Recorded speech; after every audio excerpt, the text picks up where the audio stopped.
জল্পনা কল্পনার অবসান ঘটিয়ে রূপপুর বিদ্যুৎ কেন্দ্রের হাত ধরে এখন পরমাণু যুগে প্রবেশের চূড়ান্ত ধাপে বাংলাদেশ। মঙ্গলবার বিকেলে আনুষ্ঠানিকভাবে শুরু হচ্ছে এর মহা কর্মযজ্ঞ। আগামী আগস্ট থেকে মিলবে এই মেগা প্রকল্পের সুফল। পরীক্ষামূলকভাবে জাতীয় গ্রিডে যুক্ত হবে ৩০০ মেগাওয়াট বিদ্যুৎ। এসব তথ্য জানিয়েছেন বিজ্ঞান ও তথ্য প্রযুক্তি মন্ত্রী। দেশের প্রথম পারমাণবিক বিদ্যুৎ কেন্দ্র এখন বিদ্যুৎ উৎপাদনের চূড়ান্ত প্রস্তুতির পথে। আগামী মঙ্গলবার বিকেল ৩টায় রাশিয়ার সহায়তায় তৈরি রূপপুর প্রকল্পের প্রথম ইউনিটে শুরু হবে ফুয়েল লোডিং কার্যক্রম।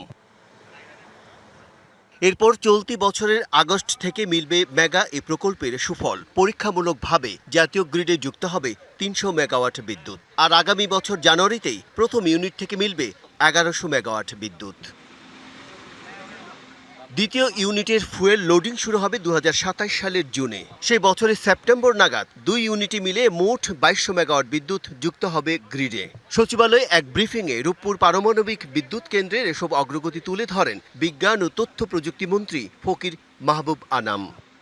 Take around 2 months, let's say middle of August or 3rd week of August, আমরা আল্লাহ চাই তো 300 megawatts বিদ্যুৎ আমরা ন্যাশনাল গ্রিড দিতে পারবো বলে আমরা আশা করছি। যদি এটা আমরা ২৪০০ মেগাওয়াট বলছি, বাট আমরা মনে হয় ২২০০ মেগাওয়াট পর্যন্ত আমরা ন্যাশনাল গ্রিডে দিতে পারবো আল্লাহ চাই।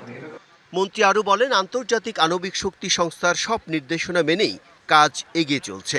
বিদ্যুৎ সঞ্চালনের জন্য প্রয়োজনীয় গ্রিড লাইনও প্রস্তুত। তো রাশিয়ান যারা আছেন scientist plus the other technician যারা আছেন, they can fully concentrate on reactor 2.